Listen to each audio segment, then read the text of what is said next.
Hello and welcome to Bhagavad Gita study. Today we are going to look at some of the things that we can follow for maintaining consistency with our Bhagavad Gita study. This is a beginner's series episode. Now, being a beginner, our only challenge would be consistency. And we with anything we go through this. When we start something new, to make it into a habit, it takes, I don't know what the self-help book says, but my grandmother and my mother used to say everything takes 48 days. It's called a mandala practice. If you take up something for 48 days, you do a sankalp, or sankalp is just a willingness, or you declare your willingness to keep up with something to the universe, and the universe helps you. Or if you have a concept of God helps you. So that's what a best practice is, to take up something for 48 days, she would say. Whatever your number of days is, to make it into a habit, choose that kind of days to begin with. That would be my recommendation first. Even, not just for consistency, for anything, for Bhagavad Gita study or anything, to make it into a habit, just choose a particular number of days and say, I will every day do this no matter what. Okay, before we progress into what I'm going to discuss, Divine Mother, Balambika, she is going to be watching over us while we do the study. She decided to join us. So today, for consistency, the first step that would help you, which helped me, I'm speaking only from my experience. If you get external help, that would be great. If you have somebody in your circle that studies Gita or any scripture, please do ask them for pointers. But the first thing that actually helps me in doing a consistent study is setting study goals. These goals do not have to be extensive. Be very, very realistic while you set your goals, and sit with a pen and a paper. This has to be done academically. You think that scripture and spirituality should be out of all this kind of material approach, and that setting goals is mostly for the worldly things. Not really, because we live in a world of extreme distractions. We do need some amount of method to the madness around us. So while you set your goals, you sit with a pen and paper and you say, okay, these many days, every day I will read one verse, or it could be anything. So my approach to this was, you set a reading challenge for yourself. It is casual reading. For example, you set a goal for the next 48 days. I will take up one chapter and read that entire chapter. I'll finish off a chapter within 48 days. That's not a study as such, but definitely it will help you. In the beginning, I would say, do not bother yourself with going very deep into the verses. You can do that in your free time, but not as a part of your study time. You should definitely have some time allocated just for studying the Gita. For example, casual reading would look like, I'm going to finish first chapter within this month, or I'm going to read, second chapter for the next 3 months, or something like that. By reading, I mean you will go through the verse, you will go through the meaning, and you'll go through the purport and move on to the next verse. You're not going to sit there, contemplate, take notes, or highlight, or go to other commentaries, or go to a YouTube video for finding explanation. That would not be your study. The first thing I did was to read the entire Gita. I took the Gita and read the entire Gita, just read. So that actually gives you, it picks your interest. as a beginner. Then what happens is, whenever you get free time, you would want to pick up, so you come across something that's very interesting and it sits with you. That's what happened with me while I was just reading Gita. Some of the verses like Jatasya hi dhruvo mrityu dhruvam janma mrityusya cha, such verses just sat with me. Okay, for someone that's born, he's going to die for sure, and someone who's dead is coming back again for sure. So why are you agonizing about it, Arjuna? Some of these things just sat with me, like, okay, wow, I mean, to look at world in that manner just puts everything in perspective. So I went back during my free time to just study that verse, and I used to search up. I didn't have YouTube back then. I used to search up Tattva Vivechani and read that verse like deeply and look at the purport and start contemplating on it. You can do that. But the first step would be reading. The first step would be setting goals, and then your thing can go to a deep dive much later. If you are somebody who has already read the Gita and you want to do a deep dive, you're still a beginner, then what you do is to say, I will do 5 verses very deeply this month. Every day. The key is every day. You cannot say 5 verses. Today I'm reading Monday the verse, and then again on Friday another verse. That would just not work. What happens with that is there is no routine, and then what happens is the days that you don't touch Gita, you just get distracted. Of course, your days just go by, and then you'll say, oh, I'm still within the month goal. For example, you vowed to do 5 verses for a month, right? Within a month you read the first verse, that is deep dive. You studied it, you highlighted it, you're very happy with what you did, and then there are 4 more verses, and 10 days go by, and then, oh yeah, I have 20 more days. 4 verses are easy to be done. The next 20 days I will just somehow catch up. That's not going to work.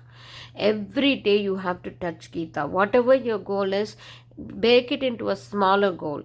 Break it into even more smaller goal. If you're very, very busy, just say, I will do 1 verse, but every day I will repeat that verse. So what happens is, if you are going to just do 1 verse and read the purport, then again take it and read the purport again, it's only going to take 7 or 8 minutes or 9 minutes, whatever that study time is. Those 9 or 10 minutes you give, it will be fully devoted to Gita, and every day you will be touching Gita for 10 minutes. That's of more value than you studying 1 verse for 1 day, and then after 17 days you touch another verse and touch the Gita again. That's not going to help. Definitely not going to help you be consistent in long run. Number 2, please have a very good tracking progress tracker. What I do is, I have something like an entire month written on a piece of paper. So all the dates I would have, and I would start marking them. If I can show you something like this. This was from 2021. This is what I do. I have the entire calendar on my notebooks. This was something old. I have the chapters, I have the verses. I just say whether I did it or not. I start highlighting in green, and the days that I didn't do, I highlight in yellow, and I was sick or whatever. I make sure I am tracking my progress. Whenever there is a highlight, it means I've done it. Carrying forward 4 verses into December. So I have done such a thing, and this thing may be useful for you. You may want to do something like this. Why? Because if you go look at your tracking, you will know. First of all, I recommend whoever does scripture reading or scripture study, please also journal some, because journaling really helps you see where you have spent most of the time in your day. So what happens when you track progress for the month, you will say, I have done these verses, I've not done these, and make a small note on that. Why? whether you are sick, whether some friend came, or you had a cricket match, or whatever the thing is, just keep noting it. At the end of the month, you see what you have done, and then it will clearly show you whether you have gone against all odds to touch the Gita every day, or you have prioritized other things in your life. Whether it sounds sweet or bitter, it is the truth that if you are taking up anything, for example, if you're learning archery or you're learning football, whatever it is, when the time comes to practice, you have to make a choice not to do other things and just go for practice, whether it's music or anything. Similarly, spirituality also thrives on a very good routine and prioritization. Suppose you have unexpected events, or whether it is your own sickness or sickness in the family, or something that is totally unavoidable, that is fine. But most of the time, we will know, even when somebody is sick, or you're taking care, it is very hard for me to believe that, I used to give time as an excuse, but it's always possible to keep a small Gita next to you. I mean, small one with just meanings or something next to you. While after you take care of that person, you have 5 minutes, you just open it, just say it, just treat Gita as your companion and a friend. Will you let go of a friend? Hold on to her tightly. So Gita is definitely a friend. She will give you the strength you need anytime. So whenever you get free time, you can just go out, open up, and just read one verse, right? So that kind of prioritization, every day I have to do it. When things come up, when it's totally unavoidable, yes, I can carry over something to the next day. But if it is something that is tempting me to watch a movie or fulfill a social obligation, as much as this is not going to sit well with everybody, people will say, oh, you can say all this, but my situation is this. I would prioritize Gita and more than social obligations. So what used to happen with my case is that during my studies time, like when I was a student, of course I had to give more time to study. But when I was tracking progress, I would see that not just studies took my time. There was just a lot of fun activities I would do with my friends and stuff like that. I immediately noted and highlighted those days, and I say, okay, no, this is not going to happen anymore. I would take up more and more time. One more thing we do is that many in our circle may not be spiritually minded like us, and we are always afraid that we will be made fun of. This happened to me, and that it took some time to get rid of that feeling. I would take my Gita everywhere. If I get a few minutes in between, I'll sit and read Gita, and people started to respect it. If it is 6 o'clock, I'm not going to be talking to you. I am going to be reading Gita for the next 10 minutes. People started respecting that, and they would give me that time even when I'm in a social gathering or a function or something. When it comes to that time, I would be sitting and communing with the Lord, and there is no two ways about it. People first, they may like it, they may not like it. You start doing it, then your practice grows, you get stronger and stronger. People start realizing this is your priority, and those who really love you will definitely give space for it. So a good robust tracking progress will help you. Then the next thing with consistency is, please don't be very hard on yourself. Please always allow this thought that this is not going to be easy, and there are going to be many days you're going to miss in the beginning. So when you take vow, or you take I won't say wow or sankalp, only because those words scare people. If you just decided to do 48 days of everyday Gita, no matter whatever chapter, then you find yourself for 1 month out of 1 month, 15 days is what you could, and that is half. But you couldn't even do 10 days in a month, right? And then the practice broke.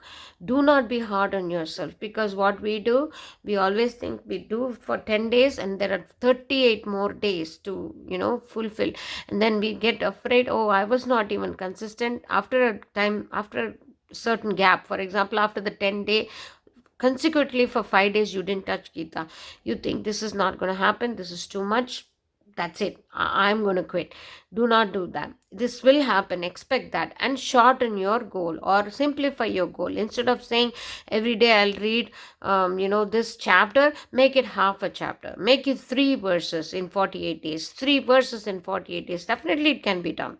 If you make your goal achievable, those 3 verses you'll keep repeating. The second time you repeat and read, you will find yourself getting more insights. You will find yourself going back to Gita more and more. So if you say 3 verses in 48 days, I'll keep reading the first verse until, divided, whatever math you do, 48 into, divided by 3, every, 16 days will be one verse, just for me to go and repeat the verse, repeat the meaning, repeat the purport, or repeat the same verse in 2 commentaries. Whatever your study style is, do it. And if it gets broken, start again. Do not be hard on yourself. Do not think that it's not doable. Don't think, adjust your goal and start again. That's all I will say. Don't think that this is done for and I will never do this again. And then comes thorough review of mistakes. This is what I talk about journaling. If you journal at night, especially after the day is over, say thanks to Lord, just to gratitude. I always do. Every day I will write 5 things I'm grateful for before I go to bed. This makes my mind positive, and also in spite of having a very crappy day, you will still definitely have 5 things you are thankful for. When you do that, you also say what you did that day, the entire day, how you spent that day, in a very simple 3 sentence or 4 sentence form. What happens is, with your Gita calendar and your journaling, you'll easily be able to identify what happened on those mistakes. If you find yourself falling sick a lot, which happened to me and which still happens to me, believe me, I get sick a lot. So when you get sick a lot, what is that indicating? Maybe you should drink more water. Maybe you should change your diet. You can easily see why you're missing those days.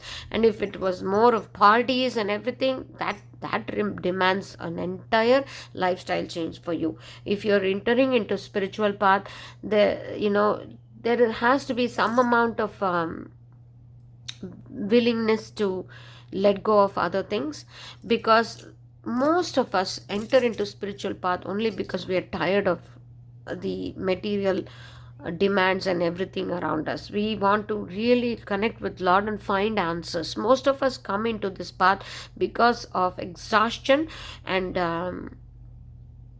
some amount of dislike to this entire charade of doing the same thing. You go and you say all fake things. Some of those look empty. Sometimes you go to a party or a gathering, everybody watches your jewelry or shirt, or they say, oh wow, this is nice, that's nice. How long this is going to give you happiness? You're already sick of that. That's why you come into this. So doesn't that tell you that you have to reduce that slowly? It doesn't mean hate others and say no to every gathering there is, but that depends upon you, your own personal life, how you have spent your life, how much you can cut down on those things and start building your study to be very, very robust and strong. And then the last one is robust spiritual routine. So just like any other thing, while reading a scripture, I would recommend that you have a very good spiritual routine. By routine, I do not mean 5 hours of meditation and 3 hours of puja and 2 more hours of contemplation and 6 more hours of Ramayana reading. No, this is not possible at this age. I'm not mentioning any of that, but have a good structure to the day where it reminds you to be with Lord every now and then. For me, what has helped is just I take my Divine Mother with me for my activities. This way, what happens is when I'm doing something else, I get reminded of her. Oh, where did she go? Some people think it's madness, to be like that. Some people think I'm completely insane. That's up to you. You can, keep the Gita next to you in the kitchen. While you're cooking, then you have some time to simmer it down and stop, and you put it something in baking or put something in oven to heat, or your milk is boiling, or whatever, your tea is ready, but you're going to sip the tea. You have 5 minutes with the tea. Just take the Gita and sit with the Gita. You make it a routine. So morning and evening, both times, make it a point to have a good routine. If you are somebody that is able to access the Gita in the afternoon, good, because I used to carry the Gita to the office, and in the morning, on my way to the office, I would read some, and then in the afternoon, I with lunch, like I cannot have lunch alone all the time. I do had friends that wanted to join with me. I did join with them, but I would finish my lunch sooner than my allotted lunch hour and take 15 minutes off. And luckily, where I worked, it was a hospital. We had a cathedral or a chapel where people come to pray. I would get into that chapel, sit and read Gita for 10 minutes, and then go back to work. This used to be my routine in the afternoon. And then in the evening, when I light a lamp, if you're a Hindu, you light a lamp. If you're not a Hindu, you do whatever you have to do, and then touch the scripture for 10 more minutes. Definitely, morning 10 minutes, afternoon 10 minutes, evening 10 minutes is something that we all can give. So build a good routine. Building a routine, a spiritual routine, is a foundation for studying Gita, studying any scripture for that matter. If it helps, and there is one more suggestion for that will help you be consistent, is to read other devotional books. You start taking more interest in devotional subjects and spiritual subjects. Then what happens is, your Gita study will be aided by that. It's like taking taking one painkiller and topping it off with another. That's how reading devotional books are. The last video that I had, I shared some of the books. You can read those books. There is one book called Queen Kunti by Srila Prabhupada. I really liked that book. That book just took my devotion one up, like it just took me elsewhere.